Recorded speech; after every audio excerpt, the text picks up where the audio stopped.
Hello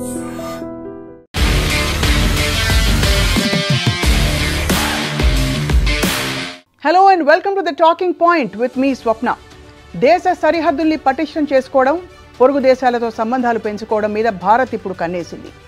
శ్రీలంకకు నేరుగా road మార్గాన్ని నిర్మించాలని ప్రణాళికలు సిద్ధం చేస్తోంది. దీంతో బహుశా మన హైదరాబాద్, విజయవాడ నుంచి కూడా నేరుగా కారులో శ్రీలంకకు వెళ్ళి వచ్చేయచ్చు. అసలు సరిహద్దు సమస్యలేమిటి? ఇంతకీ శ్రీలంకకు రోడ్డు వేస్తే లాభం ఏంటి? సైనిక పరంగా అమలు చేస్తున్న వ్యూహం ఏమిటి అన్న వివరాలు ఒకసారి చూద్దాం.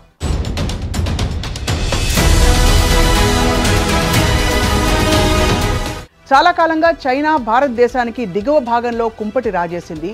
ఆర్థిక సమస్యలతో కొట్టుమిట్టాడుతున్న శ్రీలంకకు చైనా విరివిగా అప్పులు ఇచ్చేసిన విషయం కూడా తెలుసు. ఒక మాటలో చెప్పాలంటే అప్పుల కుప్పగా మారిన శ్రీలంకలో సగానికి పైగా అప్పు ఇచ్చింది చైనా దేశమే. అలాగని చైనా పెద్ద మనసుతో ఏమీ అప్పులు ఇవ్వలేదు. అప్పుకు ఏదో ఒక కండిషన్ పెట్టి తీర్చకపోతే ఏమి చేయాలనే దాని విషయంలో కూడా నికరంగా కాగితం కూడా రాయించుకుని, ఇంకా చెప్పాలంటే తనఖా పెట్టించుకుని అప్పులిచ్చింది. ఇక్కడ శ్రీలంక పరిస్థితుల్ని ఓసారి గమనించాల్సి ఉంటుంది.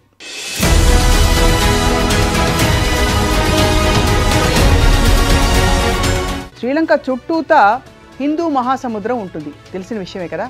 ఎప్పటి నుంచో హిందూ మహాసముద్రం మీద ఆధిపత్యం కావాలని చెప్పి చైనా కోరుకుంటోంది. ఇక్కడ గ్రిప్ దొరికినట్లయితే ఆసియా దేశాల్ని ఒక ఆట ఆడించవచ్చు అని చైనా అనుకుంటోంది. భారత్ సహా దేశాలకు ఐరోపా, అమెరికా దేశాల నుంచి వాణిజ్యానికి హిందూ మహాసముద్రమే ఏకైక మార్గం. ముఖ్యంగా శ్రీలంక పక్కన ఉండే జలసంధి మార్గాల ద్వారా సరుకు రవాణా జరుగుతూ ఉంటుంది.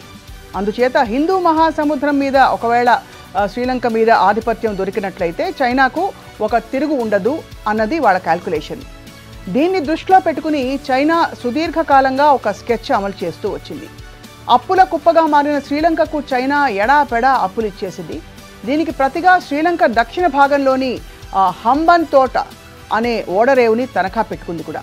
శ్రీలంక అప్పు తీర్చలేని పరిస్థితికి వెళ్ళిపోయాక కాగితాలు బయటికి తీసి ఆ ఓడరేవును తన పేరులో రాయించుకోవాలనేది చైనా వ్యూహం.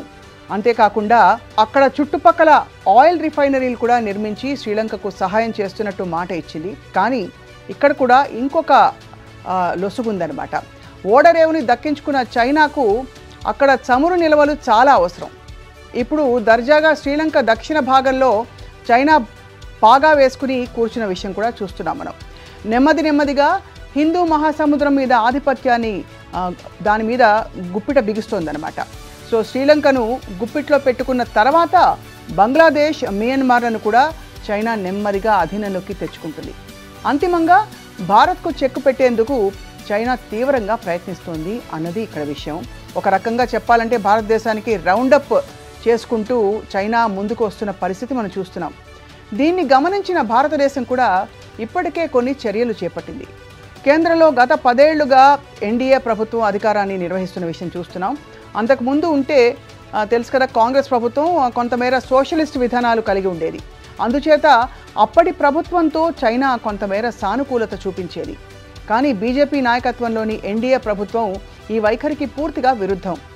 అంతేకాకుండా చైనాను ఆసియా ఖండంలో నిలువరించాలి అనేది మోదీ ప్రభుత్వం ఆలోచన. అది మొదటి నుంచి చూస్తూనే వచ్చాం. ఎందుకు అని చూస్తే ఇందుకు తగినట్టుగా చైనాని వ్యతిరేకించే దేశాలతో భారత్ ఒక కూటమి ఏర్పాటు చేసింది. క్వాడ్ కూటమి పేరుతో ఏర్పాటు చేసిన ఈ గ్రూప్లో అమెరికా, ఆస్ట్రేలియా వంటి చైనా వ్యతిరేక దేశాలని కూడా చేర్చడం జరిగింది. దీంతో కొంతకాలంగా భారత్ చర్యల మీద చైనా కొంత కోపంగా ఉంది. ఈ పరిస్థితుల్లో శ్రీలంక మీద భారత్ కూడా కొంత ఆధిపత్యం సంపాదించడం చాలా చాలా చాలా అవసరం. సైనిక పరంగా, రక్షణ పరంగా ఆధిపత్యం అంటే చాలా తలనొప్పులు ఉంటూ ఉంటాయి. అందుచేత శ్రీలంక భూభాగం మీద వ్యాపార పరంగా ఆధిపత్యం సంపాదించడం మించి మరో మార్గం లేదని చెప్పి భారత్ తలుస్తోంది. సో ఇందుకు వీలుగా శ్రీలంక ప్రభుత్వంతో ఇప్పటికే సంప్రదింపులు మొదలుపెట్టింది. అలాగే చైనా గుప్పెట్లో చిక్కుకుని విలవయలాడుతున్న శ్రీలంక కూడా ఈ ఆఫర్కి కొంత అంగీకరించింది. శ్రీలంక నేల మీద పెట్టుబడులు పెట్టాల్సింది అని కోరుకుంటోంది. సో తద్వారా అప్పుల చట్టం నుంచి బయటపడొచ్చని కూడా శ్రీలంక అనుకుంటోంది. దీన్ని దృష్టిలో పెట్టుకుని భారత్తో భారీ ప్రణాళికకు తెరతీసింది. భారత్ శ్రీలంక మధ్య సముద్ర జలభాగం నెలకొని ఉన్న విషయం చూస్తున్నాం, తెలిసిందే.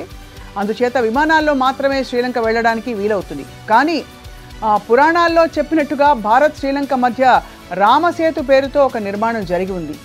దీన్ని ప్రాతిపదికగా చేసుకుని సముద్రంలో వంతెన నిర్మించాలని చెప్పి ఒక ప్రతిపాదనను సిద్ధం చేశారు. 2-3 ఏళ్ల క్రితమే ఇందుకు సంబంధించిన అధ్యయనం కూడా పూర్తయింది. ఇప్పుడు తాజాగా మూడోసారి అధికారంలోకి వచ్చాక ఈ వంతెన నిర్మాణాన్ని వేగంగా ముందుకు తీసుకెళ్తున్నారు. మన్నాడ్ ప్రాంతంలో ఇందుకు సంబంధించి 2 దేశాల అధికారులు కార్యాచరణ కూడా చేపడుతున్నారు. 2 దేశాల మధ్యన నిర్మాణం ఏర్పడినట్లయితే రోడ్డు రవాణా రూపొందించుకుంటుంది. అలాగే శ్రీలంకలో పరిశ్రమలు ఏర్పాటు చేయడం చాలా ఈజీగా అయిపోతుంది. సో భారత్ శ్రీలంక మధ్య వాణిజ్య సంబంధాలు దీంతో ఊపందుకుంటాయి. మరోవైపు శ్రీలంకకు టూరిస్టుల సంఖ్య కూడా విస్తారంగా పెరుగుతుంది కదా దీనివల్ల. అంతేకాకుండా అమెరికా, ఐరోపా దేశాల నుంచి వచ్చే టూరిస్టులు కూడా భారత్ వచ్చి ఇక్కడి నుంచి శ్రీలంక వెళ్ళడానికి ఈ మార్గం సుగమం అవుతుంది. ఫలితంగా 2 దేశాలకు కూడా టూరిజం ద్వారా ఆదాయం పెరుగుతుంది. వీటిని దృష్టిలో పెట్టుకుని ఈ వంతెన నిర్మాణం మీద 2 దేశాలు చాలా ఆసక్తి చూపిస్తున్నాయి. బాగుంది కదా. కేంద్ర విదేశాంగ మంత్రి జయశంకర్ శ్రీలంకలో ఈ వారంలో పర్యటించి వచ్చారు. పెద్దగా గోల చేయకుండా శ్రీలంక ప్రభుత్వంతో వంతెన నిర్మాణం మీద పూర్తి స్థాయి కసరత్తు చేసేసి వచ్చేశారు. ఈ సందర్భంగా 2 దేశాల మధ్య రోడ్డు మార్గం నిర్మాణానికి సంబంధించి ఒప్పందం ఖరారయ్యే అవకాశాలు ఎక్కువగా కనిపిస్తున్నాయి. పెద్దగా హడావిడి చేయకుండా నిశ్శబ్దంగా ఈ వంతెన నిర్మాణం కానిచ్చేసి ప్రారంభోత్సవం మాత్రం గ్రాండ్ లెవెల్లో ఏర్పాటు చేయబోతున్నారు అని తెలుస్తోంది. మొత్తం మీద భారత్ శ్రీలంక మధ్య వంతెన నిర్మాణం జరిగితే మాత్రం రక్షణ పరంగా, సైనిక పరంగా చాలా మేలు కలుగుతుంది. ఉద్యోగ ఉపాధి అవకాశాలు కూడా పెరుగుతాయి. సో మన తెలుగు రాష్ట్రాల నుంచి కూడా హాయిగా శ్రీలంక ప్రయాణానికి ఏర్పాటు చేసుకుంటే మంచిది. బాగుంది కదా. Thank you all for watching the talking point with me Swapna.